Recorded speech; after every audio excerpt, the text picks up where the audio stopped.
hello, and welcome to episode 72 of the Pop Collectors Alliance podcast, Corona and Collecting. I'm your host, Rick, as always, joined by my co-bearded co-host. It is Wednesday night, fairly early for us recording. How are we doing, Captain Strongbeard, Mr. Piper? I'm slowly going mad since now I am a homeschool teacher for some reason. I have a funny story. Is it about throwing your kids off a bridge? Because I would like to hear about how to do that. How do you throw your kids off a bridge? Yeah. Don't do that. I mean, no, don't do that. No, I was talking to somebody that I know that calls me fairly regularly from a non-specific location. Let's just call it jail. And I said, you know what's funny about this, right? Is that you go to jail and we're the ones that are locked up too. So it's like we're serving together. We're not on lockdown, but I mean, basically, if you don't want to go out with in the public and, you know, spit in each other's mouths, like the South Park episode when everybody gets chicken pox, you're going to be staying at home. And especially if you're at risk, I highly recommend that you stay at home. But yeah, I said, we're serving together because this has no end in sight right now. Man, at least we don't have to go running around stabbing people yet. But there's also about the same amount of bread and eggs available out here than there is in there. Yeah, that's pretty crazy. I was at the grocery store today to pick up a couple of items, and it was still completely empty of all the things that would be gone. So you've donated food to a food drive before, I would assume. No. Okay, sure.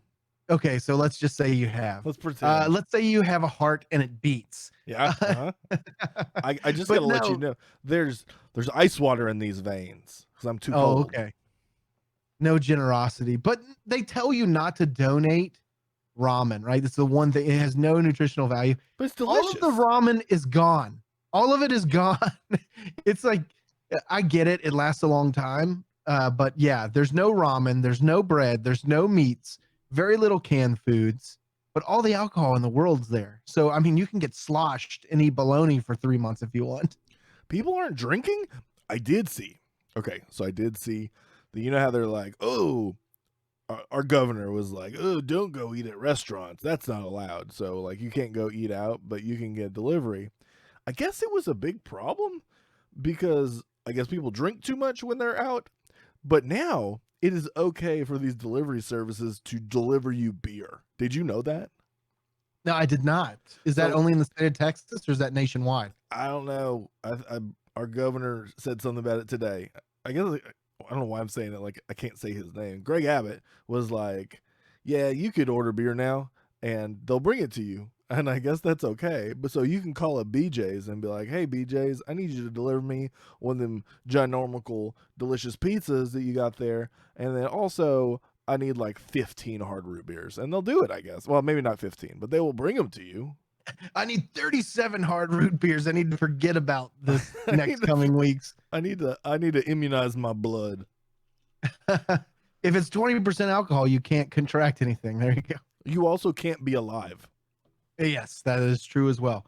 I do think one of the crazy things about this and going out, like if you drive out and you don't see people at restaurants, you don't see people everywhere.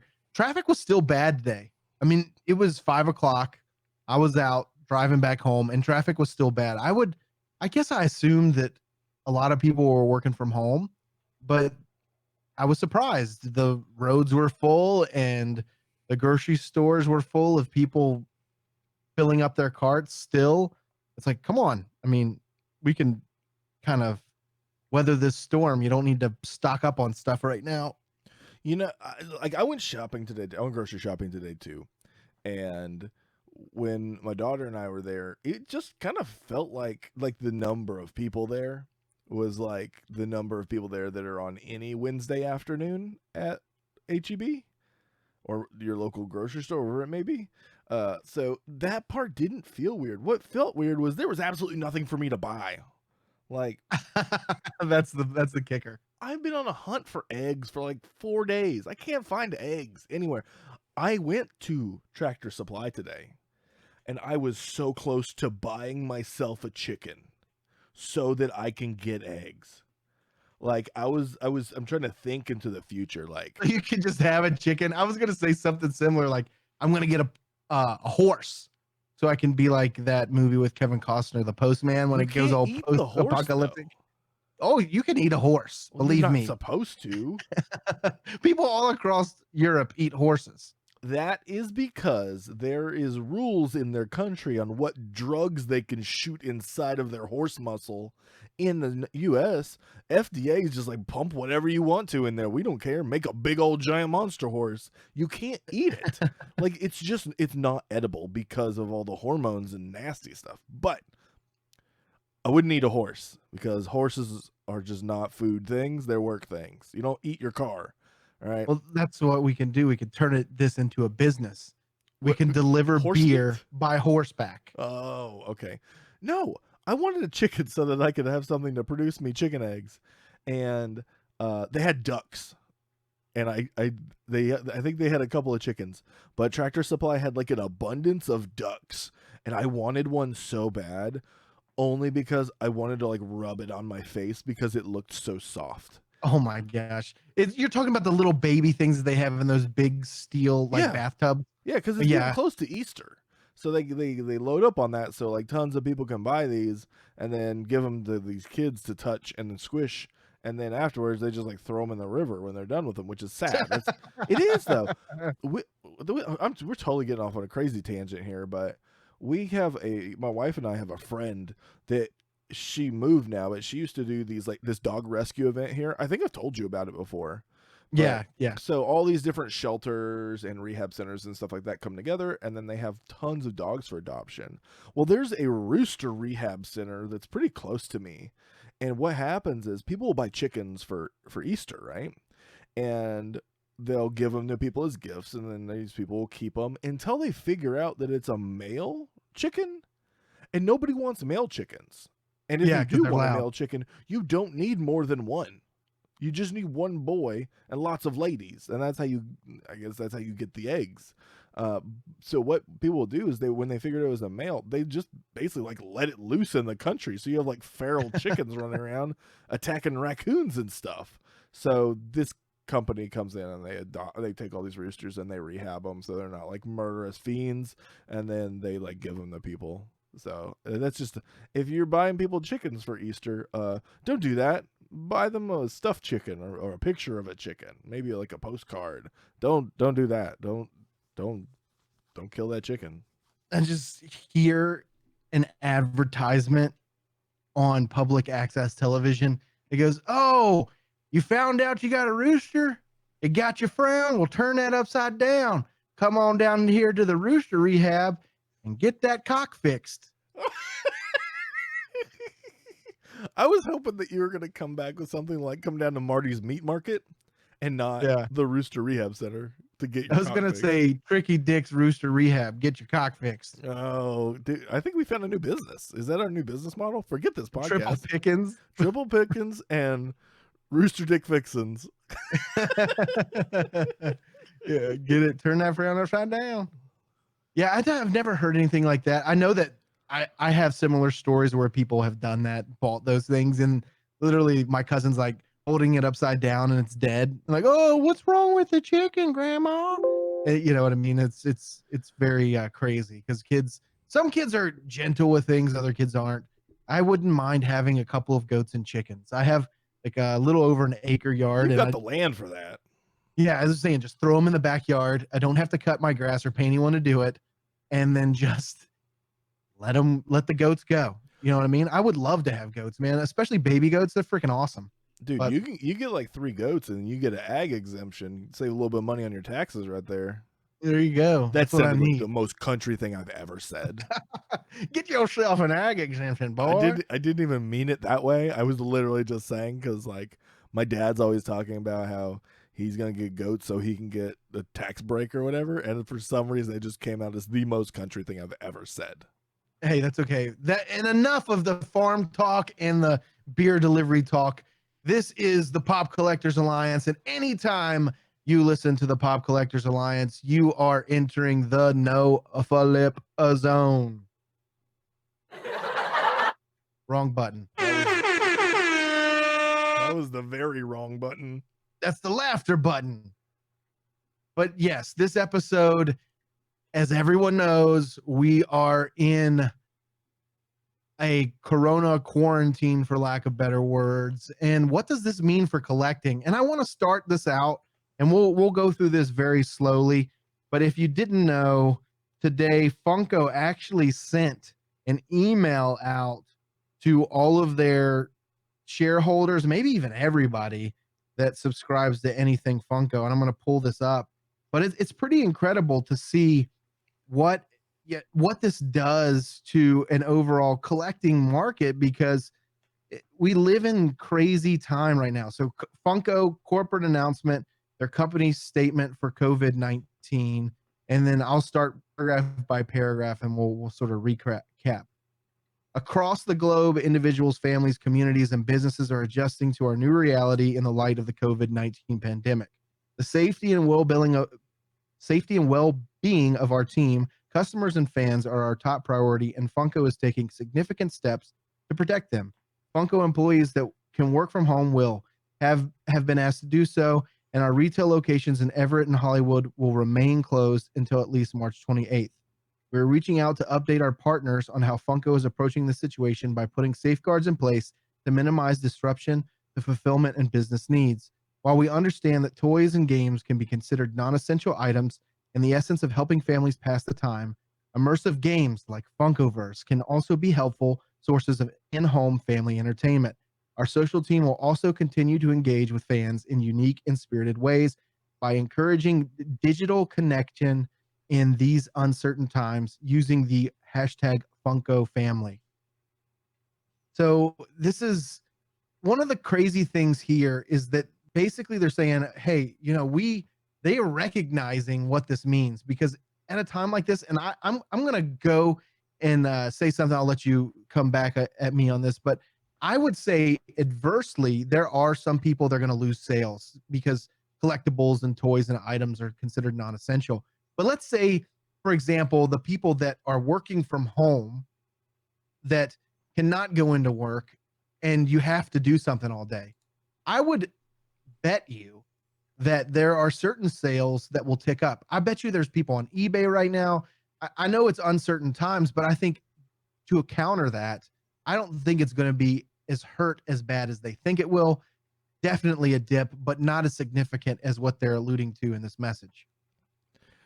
I do know that Mercari is running a sale right now where they're not charging you any seller fees right now if you sell any toys. So that's good for collectors. I know that. People are gonna hurt. I know it's inevitable. Everybody is. I mean, on a personal level, people are, and then when you get down to the business of the business, I mean, it sucks, like big time. Like it definitely disrupts everyday life, and I hope in the end that it doesn't like kill anybody. But I know there's, I mean, I don't know, man. It's a bummer. That's what it is. It is a bummer, and I understand that.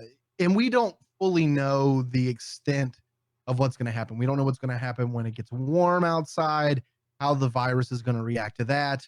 Is it going to just wither away into nothing? How long is it going to stay around?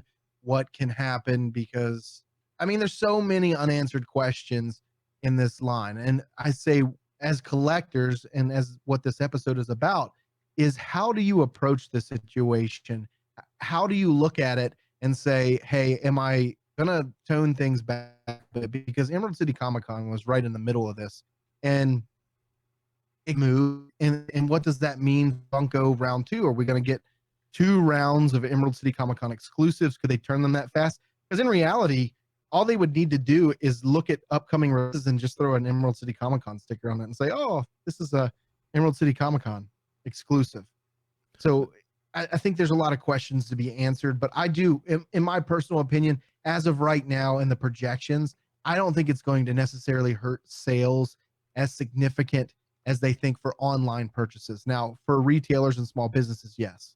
Yeah, especially when you have places like Hot Topic and Box Lunch that made, I think, the intelligent decision to say, "Hey, we're shutting down until things kind of like cool off, and we figure out what we're even gonna do." And like kudos to them for like treating their employees right. I think that's a good job. But this prime example of retailers are getting smashed because like there's zero, you got zero money coming in, and I don't know that people are going to be buying from them online as much too, because they're not going to get, I know people are impatient, they're not going to get their thing that they wanted until, you know, April. Like, I mean, that happened to me. I ordered from Walmart, I ordered the Ghost Rider, the blue Ghost Rider pop and t-shirt combo, like a while ago, and it said that they're not, due to these circumstances, they're not going to be shipping out until the beginning of April. So, I mean, retailers are going to hurt. But yeah, I mean, I agree about the whole e-commerce thing. I mean, people are spending money because what else are they going to do? They're stuck at home. You know what I'm Yeah, going and to do when I'm stuck at home? I'm going to buy stuff. I know somebody that bought a $250 mystery box tonight. You Oh know? man, I don't know about that, but but they sold out. They sold out in less than 2 minutes. I know it was only 26 it's boxes. 26 boxes though. $250 is not something to just wipe off your brow on this one. I mean, and I'm not saying it's bad or good. I'm just saying the sales are still there. There's people that want it, and if there's good value to be had, they're going to buy it, unless, you know, bread starts costing $10,000 a loaf, and then that's a whole nother story. But I don't think it'll ever get to that. But I do think that collectors have to be mindful of these times. And one of the flip sides of that is there's going to be deals. And as this continues to go on, and hopefully, you know, people aren't as affected in our audience and for the, I mean, the whole country. I hope that we can get back to normal. We can get the service industry fired up again so that waiters, waitresses, bartenders, people that are in that service industry can get back to work because they need to. And but with that being said, if you're out of work, if your business is still paying you, if you can work from home, things like that, it's not a bad time to look for deals in situations where you can find that item you're looking for at a decent price. And you have to look at that from a collecting standpoint, because it's just like buying stock or anything like that. If you can get things at the very bottom, take every opportunity you can to capitalize on that and grow your collection. And you know, it's, to me, if there's something out there that I haven't been able to get that I want and I see it, I'll buy it. I've been kind of conservative with purchasing things lately, just to be conservative with it. But again, the deal side of this is there. Do you agree? It is, and I've seen it. I've seen a lot of people trying to wheel and deal right now, and it's a good time to take advantage. Like, I mean, that's all we can really leave it at. It's one of those things where people didn't expect this to happen 6 months ago. I mean, this wasn't even on anyone's radar. And it's unfortunate to where we are, but things are going to move forward. But a larger question, tagging off of, you know, finding deals where you can, is what is the larger effect on this year? Because we had Emerald City Comic Con, it's delayed. We had Fan Expo Dallas, it's delayed. And they pushed those out to specific points in the year, so that now our con season is going to be compressed from what used to be, what was it, 7 months, let's say March to October. I'll call New York City Comic Con the true end of conventions. So that 7 month window is now compressed into 3 months. And I'm being reached out to by Emerald City Comic Con, by Fan Expo Dallas. Hey, are you guys going to attend? Are you still going to attend? And I can't say with 100% certainty that I'm going to try to go to Emerald City Comic Con 2.0, because I don't even know what that looks like 3 months from now. Yeah, the question really is like, okay, since this thing's gonna happen now, like everybody canceled before, and it's not easy to just like flip your schedule around, especially if this is your like livelihood. I have a really good friend that is a comic book artist, right? And she had posted with all this stuff closing, this is literally 50% of her income for the year is just gone. It's out the door. So that, how do you just, if you don't have that money, it's taken away from you. How do you sit there and just be like, yeah, I'll be there in July or August or whenever it's going to be. And aside from that, okay, so let's say that we can actually get decent people to come back. We can get these big people that are like Bandai, and you have, FigPin's already said that they're going to be there because they didn't release any of their exclusives, so they're going to hold off there. Okay, Funko's already dedicated. Yeah, we're going to be there in some capacity. But it's like you get all these bigger people to say, yeah, we're going to be there.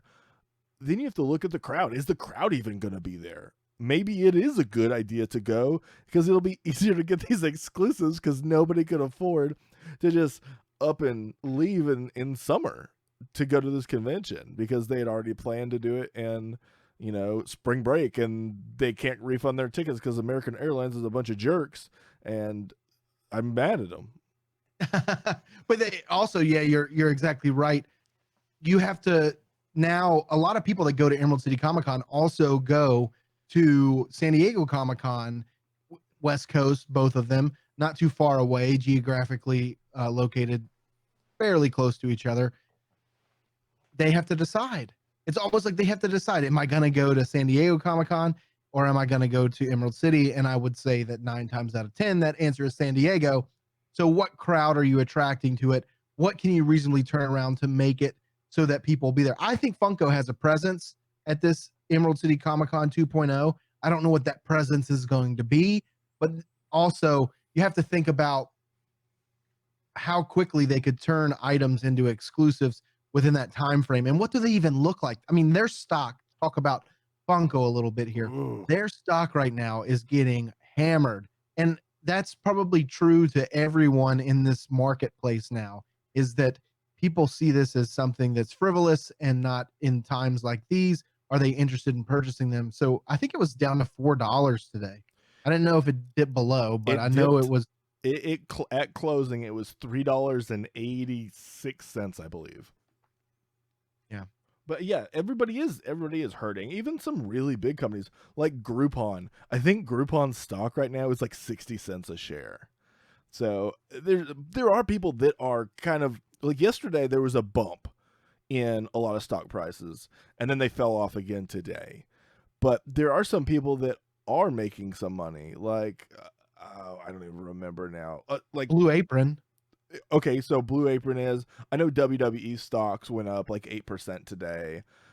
Cisco Systems, they're up. There's some tech companies that are up, and so it's just been like this. It's a weird roller coaster right now, but especially for these people that are non-essential things. Like I could see like all these tech companies. Yeah, they're going to be going up because they are needed for the world to function. You like the internet? Well, then you better then these stocks are going to go up. But yeah, like stuff like WWE, right? That's a non-essential thing, and it's garbage product right now. But it's starting to go back up in value. But Funko they haven't gotten that upward momentum yet. I hope they do. I really, really do, because man, seeing them at like $3 is just like, on one hand, it's like, oh, I could buy a ton of shit a ton of stocks, but on the other hand, it just like it makes me feel like terrible. Like, man, that's people's livelihood that's just getting like stripped away from them.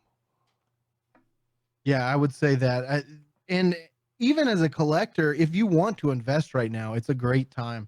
And we're talking more of a macro level here on big economic selling and trends in not only Funko stock, but some stocks are taking a hit and others find the opportunity where they can, because a lot of us are going to be telecommuting. But I want to talk about at the micro level now.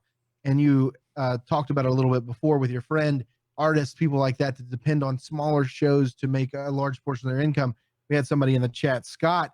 He actually puts on a local show that's actually really big, and they waited until they held out as long as they could. And unfortunately, a show like that, where they had people that were in attendance that were going to sign autographs, things along those lines, artists, different vendors that depend on these shows that are going to happen every week. I know a lot of people in the DFW area that work shows. We have a almost weekly toy show run here, and those industries, I mean, it's virtually gone at this point, right? I mean, you can't have gatherings. The recommendation is no more than 10 people. So you know that they've got to sort of adapt and then move to the internet. And I have seen that a little bit. I've seen I've seen people get online on Facebook and have live auctions. Other people have done that before, but it's more heavier now than what it was, to give those opportunities for them to make that money back.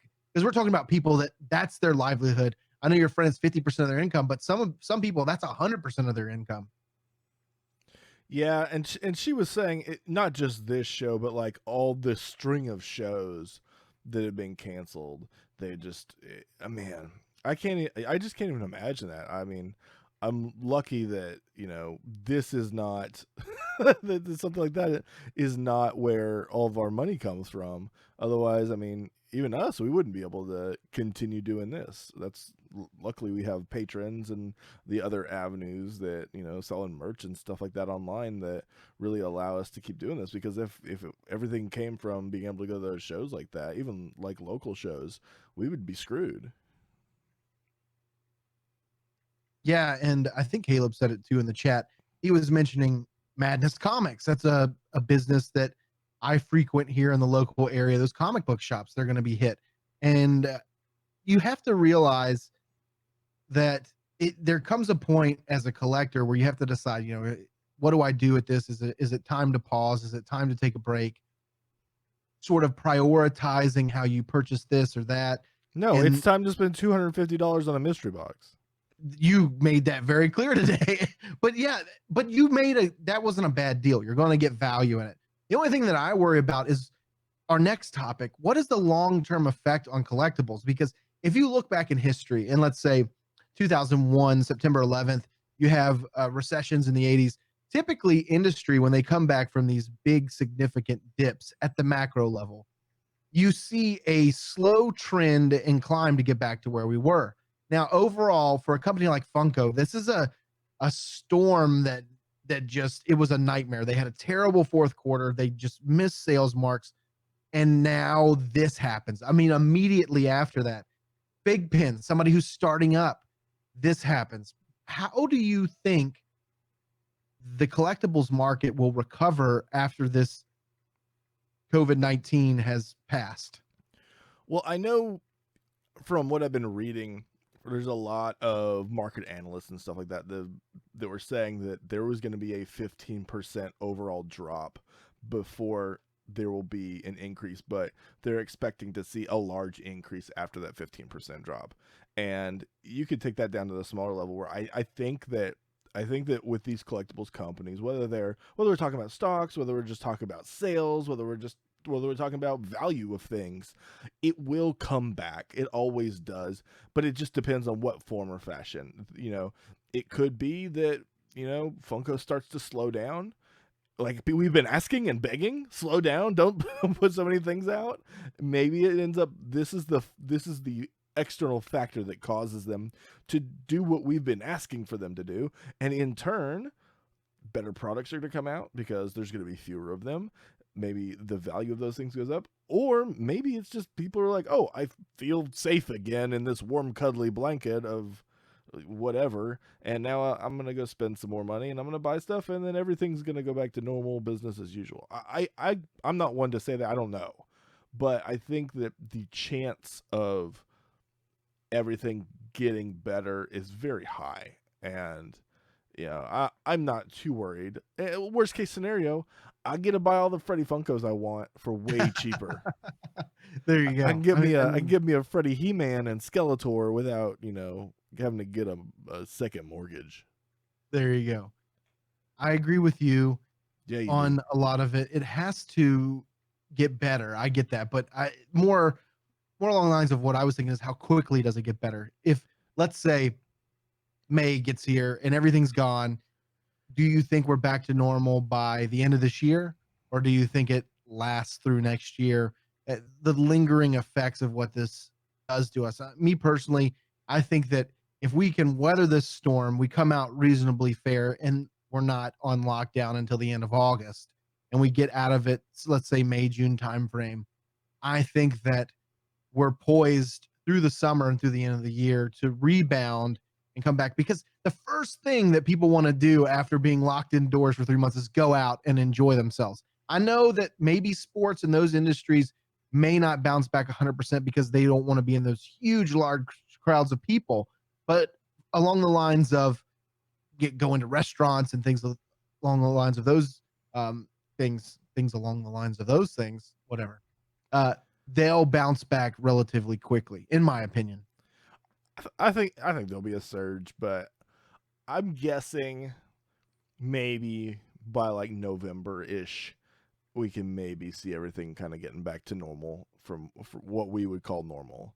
Hopefully, it doesn't take any longer than that, because I'm an impatient boy and I want things sooner than later. But I mean, that's just me. I will say Funko has taken precautions for this specific type of event. And we talked to Sully, and we have an episode that we recorded to this, but we recorded prior to this, but didn't release it because it was kind of more, what's the word I want to use? Tongue in cheek? Yeah, tongue in cheek about a lot of things. And it was, I mean, it wasn't bad, but there's specific things. It just got way worse. But one of the things that Sully told us, and we had discussed before, was that when tariffs were an issue, Funko made the decision to move a lot of their manufacturing from China to Vietnam. And you can see that it didn't really affect that supply chain as much as, say, it would have if it would have been in China. You would have had a significant impact. That's why you saw most of the exclusives that still released. That's why FigPin took a hit. Also, Abominable Toys took a hit on that one too. So a lot of delayed packages out of China for that, but Funko had moved their inventory there. But another thing, like we've already discussed, if nobody wants to buy your inventory, it isn't going anywhere anyways. It's going to the grinder, like they proved. It's going to the grinder. Yeah, man. Well, not the good grinder, like the bad the grinder where it chops things up and makes it into sawdust. The one that they always do videos of, where they put like car engines in that grinder. You know what I'm talking about? Yeah, that's where they all went, into that Discovery Channel car grinder. So I think that we've hit most of the points on what Funko is. Where do you think the market for, let's say, kidrobot pieces? Let's go to more expensive pieces. The Good Smile Company, $85 range price point for collectibles. I think this area of collectibles in times like this gets hit the worst, because in retail you can't sell it below that value. So if you're marking things at $100, $85, I think this is far more impacted, say, than a Funko Pop, which has $10 to $15 price point. So I think those are two very different companies that you use this for examples. So like you have kidrobot, which is more of an art piece, okay? Versus you have what you would be talking, Good Smile Company. So we're talking about like Figma, okay? Like they're Figma figures, right? Those are like $80 to $100, right? Versus kidrobot, where you have things that are super limited, that were handcrafted by artists, okay? Not that the people working at Good Smile Company are artists, but you're talking about items that are built for production versus items that are pieces of art. So in those two things, I think, yes, Good Smile Company, they are going to take a really big hit, because me personally, I'm not willing to go and, well, before this, I wasn't willing to go and spend $85 on like the Overwatch Figma figures. I wanted them so bad, but I'm not prepared for that. And especially now where it's like, okay, what is my job going to look like in 2 months based on what I have seen happen in the past 3 days? I'm like, okay, I might need to find a new one. Okay. So in a situation like that, yes, absolutely, people are going to be way less willing to spend that money. Now we flip over to kidrobot. I don't think that the people that were spending money on kidrobot items are going to slow down spending money, because people have a comfort and a connection and a passion for art. And this is getting on like a very deep, like psychological level. So without getting all like gritty in there, people are willing to spend money on those things that kind of touch them and make them happy, make them excited, and give them a sense of, there's a lot of community involved in that. There's a lot of, I think, there's a lot of things that are connected into that art scene. And buying those pieces that are sometimes one of a kind, or like 1 in 24, or 1 in 200, something like that, I think those items are very special. And the lack of knowing where we're going to be in 6 months, I don't think is going to scare off those people, because people that were buying that stuff either are really dedicated to that and they will find a way when something new comes out to buy that, or they have a disposable income and they're not too worried about that. So, I mean, that's my take on it. Just me coming from, you know, being an artist, having a wife that's an artist, being connected with a lot of this, like the artist community. I just know that those people that are really into that really dig that scene, they're going to spend that money there, and they're not going to let too much deter them, because, you know, there's a pretty deep passion there. Yeah, and those are two different markets, and that's the reason why I put them together like that, because you have opposing views on both sides of what people collect for. And I think the Good Smile Company is going to take a bigger hit. I do think that limited pieces are strong, or better poised, I guess, to weather the storm in these scenarios. And people in general that collect Kid Robot, I think, are along the lines of people that will continue throughout whatever happens with coronavirus. And I keep calling it coronavirus, but it's really not. It's a coronavirus, but it's COVID-19. So how do we say it? You know, Novel coronavirus. yeah, it's one of 3 in recent years coronaviruses.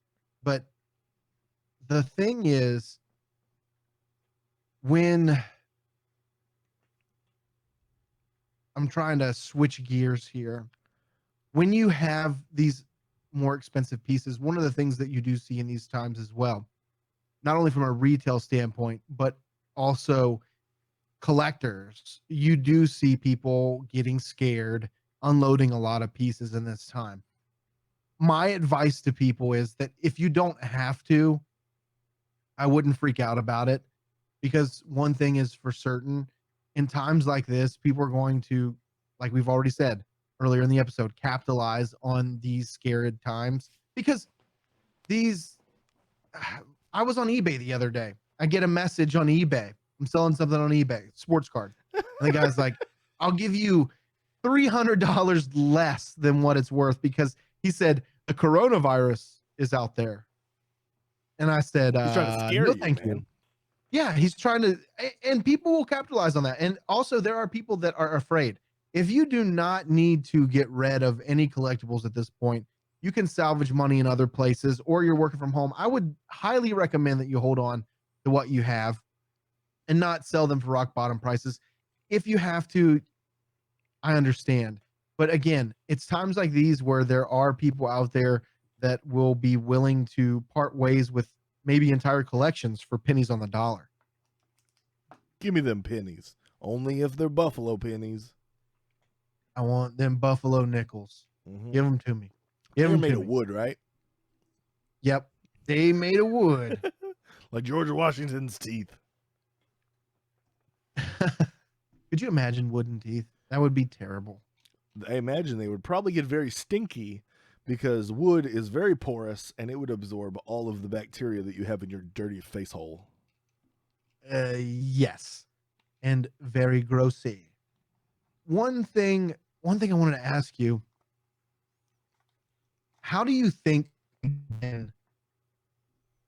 how do they handle it? Because I would say, from what we talked to them and just prior experience in this marketplace, at this time, and I know we're jumping around here, but hey, this is the way it is. They're growing. And it's probably a vital point from what they were talking to us at Toy Fair in their growth trajectory to have something like this happen. Do you think that FigPin at this point is poised to weather this storm? Or are they going to be hurt more than anyone else? Because I know that they have a similar price point to Funko, but in times like this, somebody who is new to the scene, and new in the sense of, you know, moving to scale on everything that they have, how are they poised for this? Man, I hope that they can bear down and just like hang on. There's a market for their stuff, and that's not something that we can argue. We know that there is. And they have a very dedicated fan base, but significantly smaller. And this might actually be a better situation for people that are collectors. Like, I'm a fig pin collector. I'm big into it. I'm starting to get into collecting other pins, and it's one of those things that where this might be that event that scares off the people that are hardcore into like reselling fig pins. Because if you look at like the big fig pin drops, most of those items go to people that are trying to sell it on eBay, right? So maybe with all this, prices are going to drop, like value-wise, things are going to drop. It's going to scare some people off. And it might not just be this. Maybe it's other things. Maybe, you know, people aren't going to try and stick around and make their money off of off of pops when they release, off of FigPin, off of, you know, some of the more expensive items like Tech 63 and like Kidrobot and all these other things. Maybe this scares them off and pushes them away from this a little while. Just to make this a little more entertaining, to where, you know, we don't talk about bots that much anymore, but I mean, they're still there. I think it's just been an accepted thing. It's like, okay, those exist. We don't need to talk about them anymore. We just kind of like try to do our best. So, but maybe this kind of like kicks those people back and lets us enjoy this. These people that are here for the collection, for the passion, and they're not, all they're worried about is flipping it on eBay. So I think so, and that might be the approach that we need to take mentally for FigPin. Is like, I'm gonna keep buying these things because I need to support this company, and maybe it's gonna get a little bit better than it has been. Very good point. And you Yeah, actually it is. transitioned into what I wanted to talk about, the secondary market and all of this. And I think, to tag on what you said with Big Pin and just elaborate a little bit more, Big Pin and Funko and any collectible company, loyalty is royalty at this point, because longtime fans are going to be what carries these companies through. Now, Big Pin doesn't have quote unquote longtime fans, but people that have been there from the very beginning are going to be what carry these companies through. And as the secondary market tries to capitalize on these items, or opportunistic points with Emerald City Comic Con going all online, right? Or different releases that from different companies, Abominable Toys, yada, yada, yada. They could capitalize on it, but the market is not there for them. So you hit on a great point where the secondary market is sort of decremented in the way that they're available. They're what am I trying to say? Oh, how they capitalize on collectors, because at that point we're not willing to pay the markup that they're used to. So somebody who has all of their money in Emerald City Comic Con exclusives, and they put $5,000 down across every exclusive that was there, the markups aren't there anymore. It's not going to happen. So for collectors like you and I, it's just a waiting game for us right now. I thought that Indiana Jones, a 10-inch, was going to be like $400 or $500. It's only like $185. How good is that? I mean, even as a markup, that's a lot of money, but still, it's not as much as I thought it was going to be. I literally thought I was going to have to pay $500 for that. Well, no, you look at like other Indiana Jones pops that when they first came out, they were going for way more than that, and they were normal size. So it's like, yeah, it's a good thing. If we approach it, because you do internally, you have to prep yourself for things like this. We've never had anything to compare this to, or at least not in my lifetime that I'm aware of. So, but for this, you have to mentally prepare yourself for this. Otherwise, you're just gonna get like You can get frustrated. You can get depressed. So that's the perfect approach to have, is just say, hey, this is going to scare people off. This is going to make the collecting that I remember. This is going to give me so much more enjoyment, and it's going to allow me to connect with the community over the thing that I love more. So we need to kind of embrace this. For even though it is crappy, this is not a great situation, I think it's going to ultimately make our lives a lot better as far as collectors go, simply because it's a way for us to connect when we're stuck in this terrible situation. And I think Yeah. I do think I think that it's gonna make everything better all around. But yeah, I hope, I fingers crossed that it kicks some of these dirtbags out, and then we all live happily ever after. And back us on Patreon, patreon.com/popcollectorsalliance.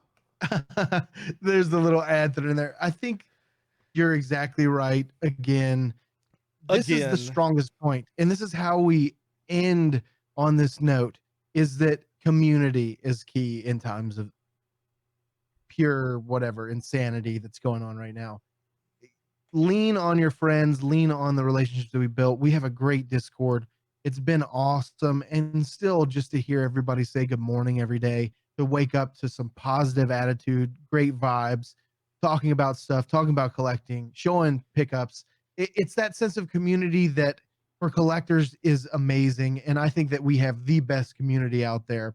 And if you haven't, and you want to be part of a great community, you can go to facebook.com. You can search the official Pop Collectors Alliance group there and join and become one of the team. But I think that what is going to weather the storm, whether you collect whatever you buy, whatever you're looking for in these times, or whatever you're selling, the thing is that friendships in times like these, one of the things, and I'm not hashtag no politics on the podcast, but one of the things America does great is come together in times like this.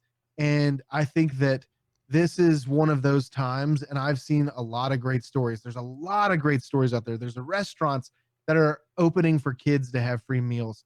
There are people that are just going out and buying people meals. There's basketball players that are helping out people, giving them food. Ethan said something in the Discord today where there was a restaurant just giving out food to people. And you can see the strength in not only those micro communities, but at a macro level with turbulent times. And one thing in the Pop Collectors Alliance we pride ourselves in is a great sense of community.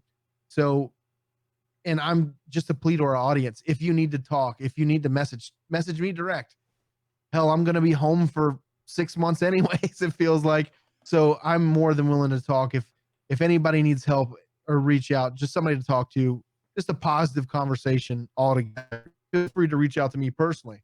Message me on Facebook. I'll talk to you. But that's what's going to pull us through. And as collectors, as we already know, when you stand in lines at conventions, when you're at fun days, when you're at group events, pop swaps, it's all about community. That's something we've had for a long, long time, and something that we pride ourselves in here. So again, community is our strength. And in closing for me, like I said, reach out to us. You can message us on Twitter and Instagram at Pop Alliance Pod. You can contact us direct on Facebook, facebook.com/Pop Collectors Alliance. You can email us directly at info@popcollectorsalliance.com. Anything you want to say, Piper? I am ready to be able to go outside and drive to stores whenever I want to. So make that happen by joining Patreon. Make this thing go way faster. Join make Patreon. Make my sanity, just in case I get laid off from my job. That would be great. So you guys know, we're going to be streaming for the foreseeable future every night between 8:30 and 9:30. We're going to get live Central Time and talk with everyone. So if you're listening to this podcast and you haven't checked out one of our live streams, you can come hang out. We've been doing giveaways and everything. So let's say it's giveaway time on the podcast, fan of the week time. So I looked at our fans. We got a fan of the week. No, I want to be fan of the week. Okay, you are fan of the week 2.0, Every week. but you win old Barbie hair and a used up 1890s iron. My dad collects those irons. There you go. You got a present for him. That's it. It's his birthday present. I just filled your dad's birthday present. There you go. But no, the fan of the week this week is Mr. Brendan Coletta. So thank you. I said your name on the podcast. If you don't want me to say it, you can just message me and say, hey, don't say it. But Brendan, you are the fan of the week. Thank you very much for applying for fan of the week. You are our number 2 fan of the week. We will get you a fan of the week prize pack. We will continue to do fan of the week next week and continue all these great episodes. I want to thank everybody for being a part of this great community, all of the positive vibes that you guys send us. It's turbulent times out there, everybody. Let's band together and beat this whole coronavirus nonsense. But until next time, I'm Rick. I'm Piper. Good night. And make sure that you bathe yourself in all of the Purell ever. I love you. Yeah, me too. Bye. 3, 2, 1, stop. All right, everybody. That was our episode. Tell us what you think. It'll come out live. It'll come out tomorrow on every podcast in the universe app that you can think of, iHeartRadio, all of the above. If you like what you hear, you have topics to discuss during this coronavirus quarantine, let us know because we want to talk about it. I think that it is crazy that we all have to be indoors, but we can band together and come together every night and hang out. So until we get out of this mess, we will be coming at you live every evening unless Piper falls asleep or I fall asleep, then one of us will be here. So I don't fall asleep. We both do sometimes. Very seldomly. I have very rarely fallen asleep. This monkey right here is what keeps me awake at night. Okay. What monkey? This Let me see.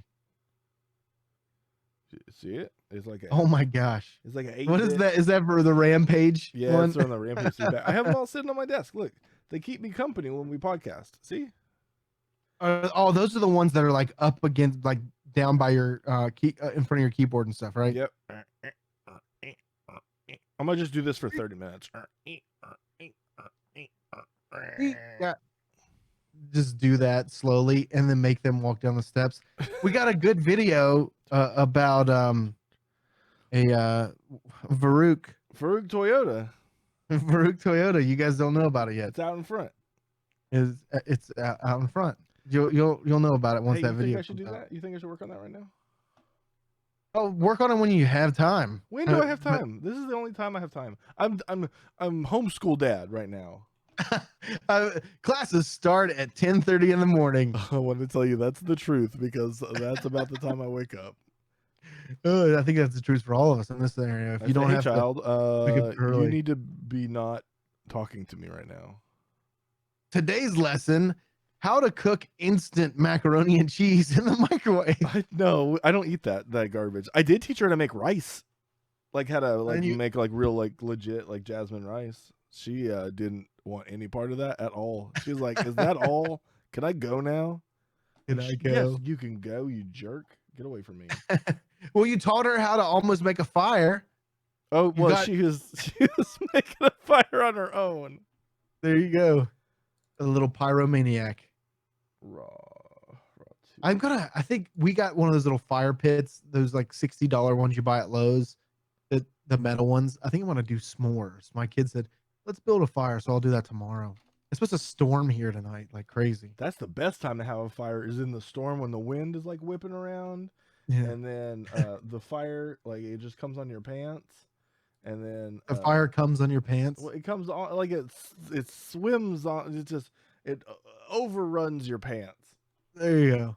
You know what I? You go into you're gonna take your rooster to Dick's Rooster Repair, fix your cock. I am. Hey, somebody offered me $20 for my white pants Bruce Lee. You think I should take that? No. Counter at 70. $70. Sorry, sir. $20 is too low. I was thinking more like 70. Even my original listing was 25. Don't you hate those assholes that are like, you'll be on eBay or Macari, and then you'll have something listed for like $100, and they'll come at you with like a $50 offer, and you'll try to like come down a little bit. Let's say you go 85, and then they're like 45. Oh, dude, I've encountered that so many times. Like, don't you? What negotiation school did you go to? You are obviously not a Six Sigma black belt. We have to meet in the middle, my friend. 25 bucks. That's not how that works. Oh, I haven't run into that per se. Mine is always just like I'll be like, okay, it's like $20, and they're like,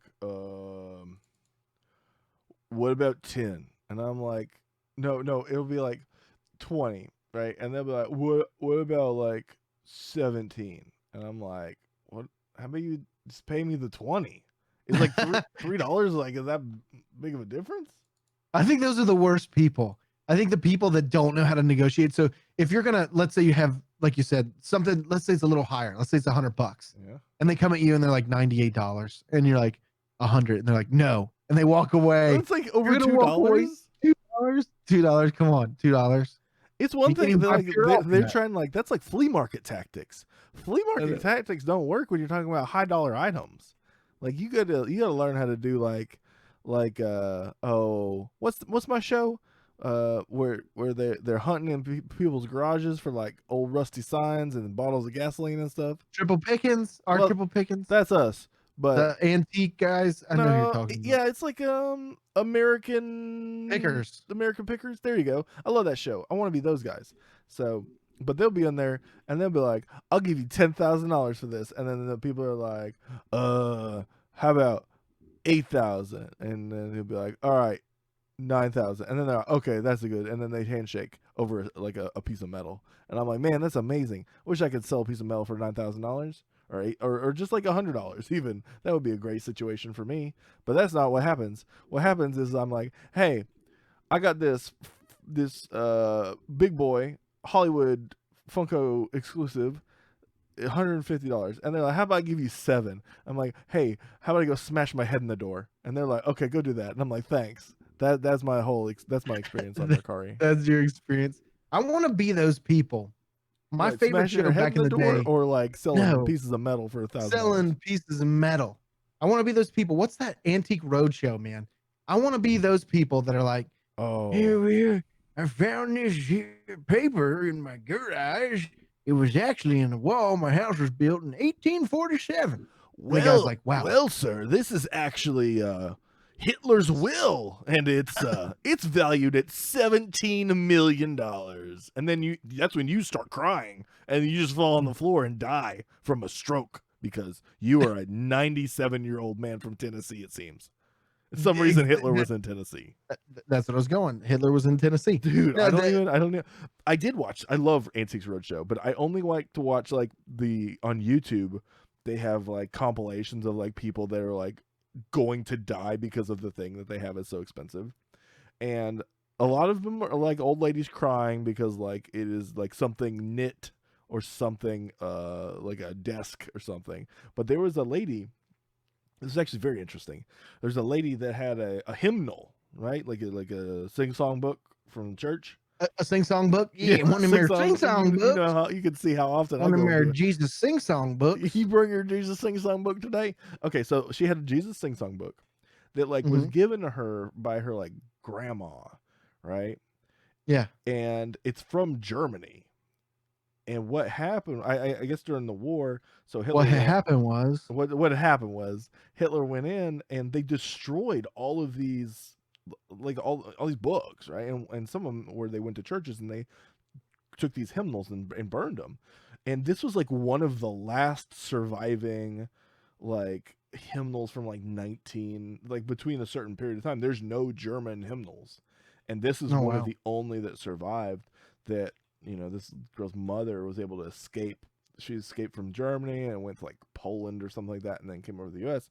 and kept this thing and gave it to this lady, and it was they valued it like over $1 million, and it was Are just you amazing. kidding me? Yeah, can you Oh imagine my that you God. held on this book for your whole life, and then just some guy named like Bill Witherford III is like, hey man, that's $1 million book you have right there. And she's like, oh man, that's where I put my coffee every morning. And you're like, oh God, lady. Oh no. I It's think that I would have been the person on the Titanic that was running around grabbing all the plates. I'm like, what the hell are you doing? I'm like, this shit's gonna be worth a ton of money one day. no, but it's not. Oh, And all the things that I choose to be like, oh, that's gonna be worth a ton of money one day, they're never worth a ton of money. I don't ever have that like the intuition. I don't have that second sight where I'm just like, I see something, I'm like, oh man, I need to buy 1,000 of those. Because if I did, I mean, there's multiple times where I've been like, man, I should have bought that. I could be rich right now. I could be a rich boy. yeah, exactly. There's so many. You see crazy stuff like that all the time. I do want to say, speaking of Hitler being in Tennessee or whatever, Bro, Jojo Hitler Rabbit. was never in If Tennessee. you haven't seen Jojo Rabbit, watch Jojo Rabbit. That movie is freaking hilarious. I love that movie. I watched it on the airplane when we were flying to New York. It is freaking awesome. Check out Jojo Rabbit if you haven't already. Also, watch Gary V. I don't know if you guys watch him. He does this thing called Trash Talk. Speaking of making deals in times like these, I'm sure yard sales are going to be crazy eventually. So if you can go to a yard sale I go to and yard pick sales up, every day. dude, yard selling, like some of the stuff that he picks up, he was picking up like these He-Man action figures that they were selling for 50 cents and they're on eBay for like $45. It's crazy. Dude, Crazy. Yard selling is crazy. well, you know that I do like, because we got a dirty flea market here, like one that like you literally get fleas because you were there. Oh yeah, I remember you telling me about it. We can find some killer stuff there.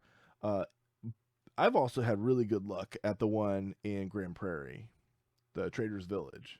Yeah, Trader's Village is really nice. They have these little shops that have like $50 parrots that are there all the time. We've talked about that on podcast how your son was real sad about parrots being in cages. Oh, the parrots are in the cages. They keep them there. Dad, can I have some money so I can buy a parrot?